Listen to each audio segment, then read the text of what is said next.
নির্জীব হয়ে পড়েছে।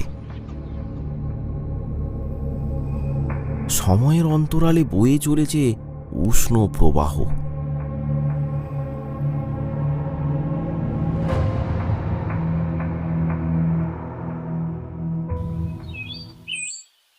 বেলা তখন 2টো।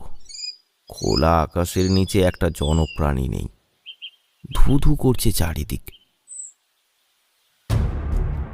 তীব্র গরমের হাত থেকে বাঁচার জন্য সবাই যখন নিজেকে গৃহবন্দী করেছে, তখন সেই প্রতিকূল পরিস্থিতিকে উপেক্ষা করে পথে পথে ঘুরে পৃথিবীর সৌন্দর্য বর্ধন করছে সদুচরণ।